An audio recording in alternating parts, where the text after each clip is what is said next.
নির্বাচনের পুনঃতফসিল ঘোষণা করতে যাচ্ছে নির্বাচন কমিশন। 12ই ফেব্রুয়ারি জাতীয় সংসদ নির্বাচনের বিএনপি ক্ষমতা আসার পর জুলাই সনদের প্রেক্ষিতে সংবিধানের দোহাই দিয়ে সংবিধান সংস্কার পরিষদের শপথ করেনি বিএনপি।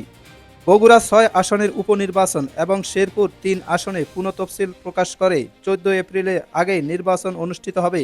এই লক্ষ্যে তফসিল খুব দ্রুত ঘোষণা করা হবে।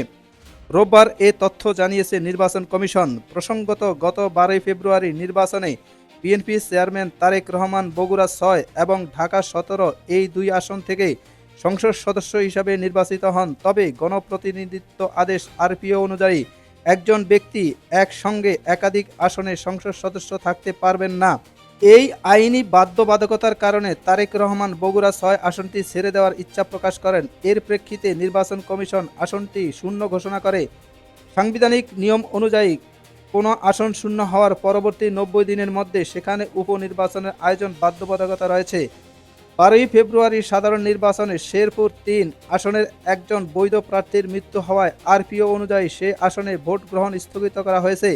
এখন আইন মোতাবেক নতুন তফসিল ঘোষণার মাধ্যমে ওই আসনে ভোট গ্রহণ করা হবে। তবে স্বস্তির বিষয় হলো, এই আসনের জন্য যারা পূর্বে বৈধ প্রার্থী হিসাবে বিবেচিত ছিলেন তাদের নতুন করে মনোনয়নপত্র জমা দিতে হবে না। শুধুমাত্র নতুন প্রার্থীদের জন্য সুযোগ রেখে তফসিল দেওয়া হবে।